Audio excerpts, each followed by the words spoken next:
ตอนนี้ก็ไก่หอดหวยแล้วสุดท้ายอันนี้มันหลุดเนาะนี่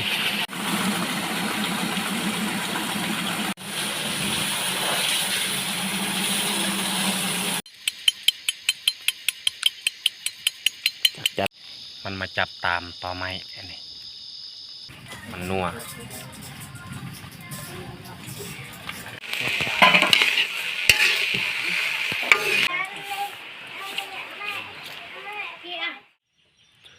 กราบสบายดีเบิร์ดสุขูสุคนยินดีต้อนรับเข้าสู่ซองเบายูวันนี้คอยกาพาน้องแยกไปซ้อมจากไดโมเพราะว่า2-3 มื้อแล้วที่เราอยู่มืดบ่ได้ไปซ้อมไปเบิงแล้วก็วันนี้มีเวลาจึงไปซ้อมแล้วก็บัดตกค่ำจักหน่อยจึงมาแต่หั่นแล้วก็สิมาเอิ้นจักจันเลยให้พี่น้องได้เบิงโอเคมีแต่ทุกคนติดตามเบิงแบบยาวๆเลยตอนนี้ก็เวลา5 โมงปลายแล้วเนาะใกล้สิค่ำแล้วเราจึงเฝ้าไปซ้อมจากไดโมก่อนจึงคอยกลับมาเอิ้นจักจันแบบสมัยก่อนตอนนี้ก็ฝนก็กระเซาตกเนาะเราจึงออกไปแปลงหรือว่าไปซ้อมจากใดวังย่านในฝนตกหลายขนาดลมพัดแห้งพร้อมเพราะฉะนั้นเราจึงมาแปลงใกล้สีค่ำนี่แหละฝนกระเซาตกนี่ถ้าฝนบ่ตกนี่เราสิออกแปลงแต่2-3 โมงพุ่นแล้วตอนนี้ก็ไก่หอดหวยแล้วหวยตัวนี้แหละยินเสียงหัวตัวนี้และเฮาเฮ็ดเพื่อนจากไดโมเนาะแต่ว่าเฮาเฮ็ดอยู่เทิงนั่นนี่หัวตัวนี้นี่อยู่ลุ่มก็มีเขาเฮ็ดจากไดโมคนอื่นนี่เขาเฮ็ดนี่เห็นบ่ทอน้ำแต่ว่าเขื่อนเฮานี่แม่นอยู่เทิงมันแต่เฮาสิขึ้นเบิ่งเลยว่าย้อนสาเหตุใดมันจึงดับย้อนว่ามันตันหรือว่าน้ำท่วมเขื่อน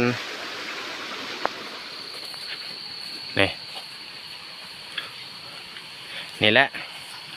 เขื่อนจักไดโมเฮานี่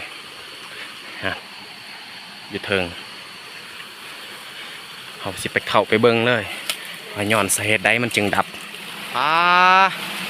สุดท้ายอันนี้มันหลุดเนาะนี่เห็นบ่พี่น้องมันยังปิ่นอยู่แต่ว่าปิ่นบ่แห้งเพราะว่ามันหลุด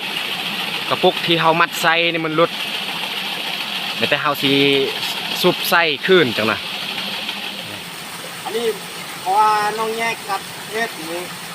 เอาฟาดตัวนี้มาเปลี่ยนหูน้อยมันก็เลยหลุดเพราะว่ามีหินมาตันใส่ความดันมันเฮ็ดให้กระปุกนี่หลุดมาเปลี่ยนใส่ตัวใหญ่หูน้อยนี่มันความดันมันลายมันเฮ็ดให้กระปุกนี่มันหลุด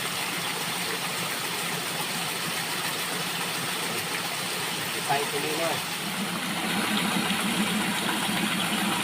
เขาเปลี่ยนหูใหญ่นี่ก็เป็นยังแหละแต่เขาสิซุบใส่เลย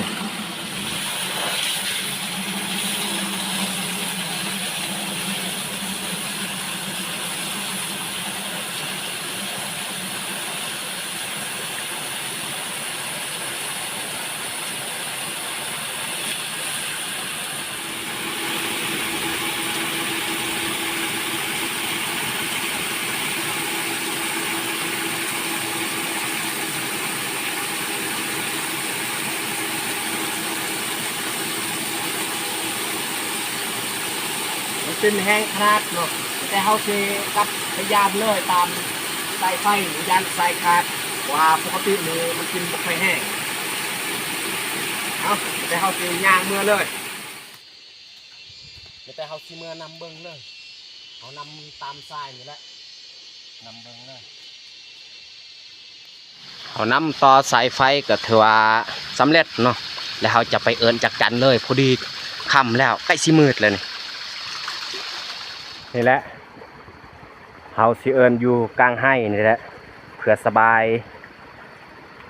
เวลาจักจั่นมันจับนี่มันจับใส่ตอไม้หรือว่าใส่ตอเฮาจับสบายนี่เฮาจับได้แล้วตัวหนึงมันห้อง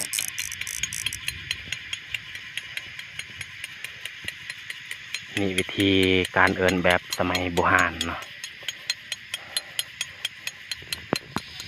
นี่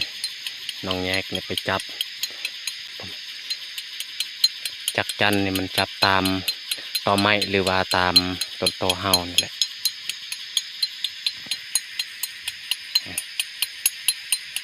มันบินเจิดไปเจิดมา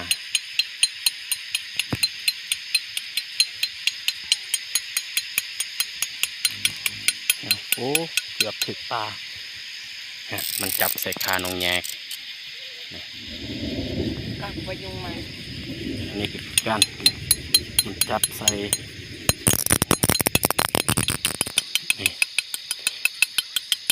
จักจั่นเนี่ยมันมาลายแล้วนี่บินเจิดไปเจิดมาแต่มันบ่จับใส่ต้นโตเฮา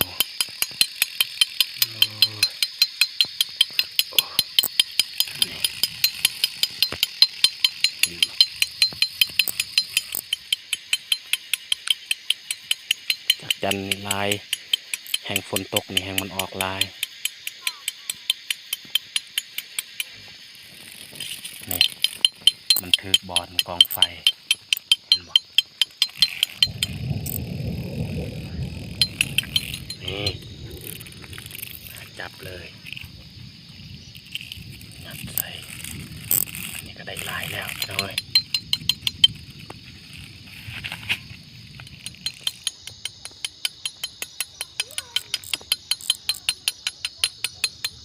มันบ่จับใส่ต้นโตเฮาส่วนน้อยมันสิจับมันเจิดไปตลอดมันมาจับตามตอไม้อันนี้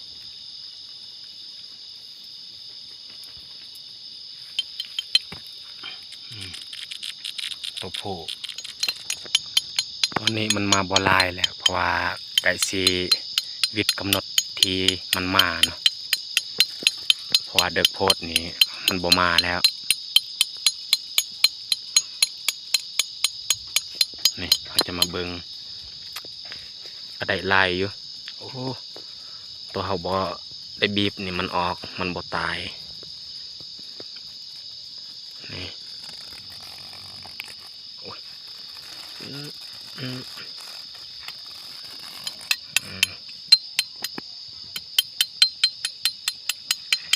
ได้ลายอยู่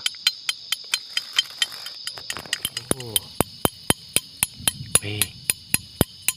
ตัวยังบ่ทันได้หลอกนี่สงสัยมืออื่นนี่มันสิหลอกแล้ว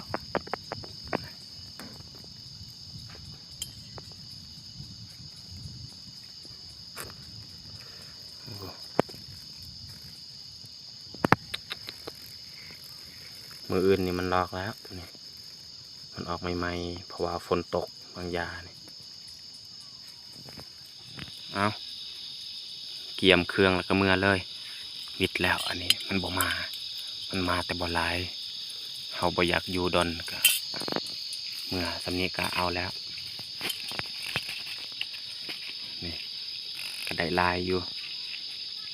ได้ถ้วยหนึ่งแล้วหมดเลยนี่ตักแตนมันนอนกลางคืนมันโบนี่ถ้ากลางเว้นนี่มันดิ้นแล้วนี่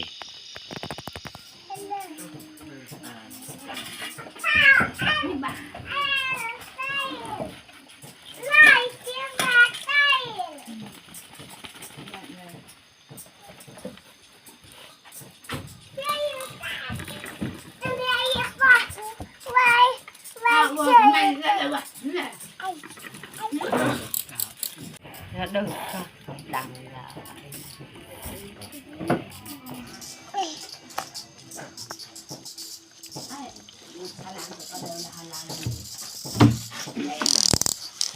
dạo cái dạo rồi bây giờ trong เอาไว้วันนั้นเนี่ยอุปสรรคนี้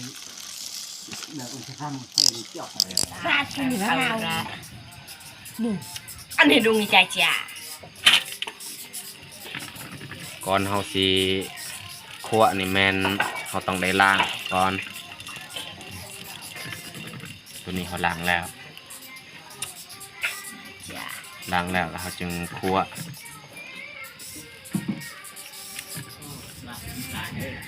เขาใส่เกลือกับแป้งนัวนี่แล้วก็เอาคนจังหน่อยเพื่อให้มันแซ่บมันนัว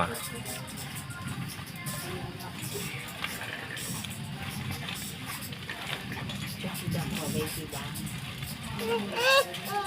อะไรสีดำให้สีใส่ เขาทอกใส่น้ำมันนี่ บ้าน แล้วก็ทอดจากจันนี่แหละ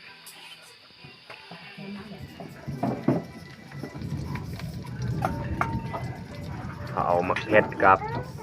กระเทียมใส่ก่อนแล้วก็จึงค่อยใส่จักรจันทร์เพื่อให้มันหอมใส่เลย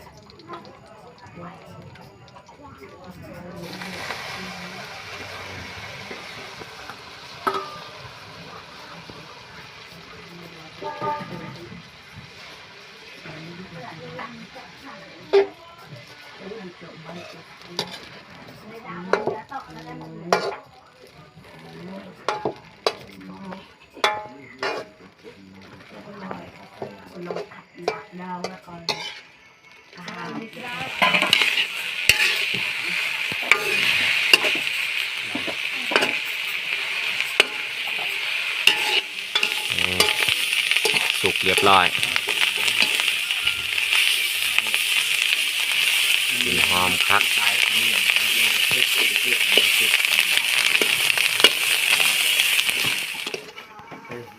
ตอนนี้ก็สุกเรียบร้อย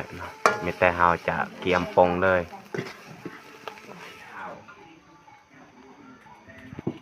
cháu เอาเอ็นเต้า ôi chặt chặt em มีแต่สิให้แม่แบ่งเลยเขาสิกินข้าวเลยนะ cho biết lâu biết lâu từ lâu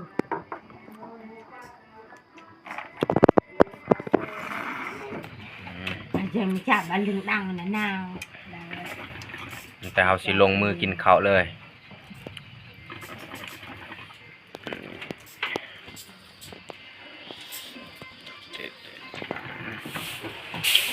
lên rào để hài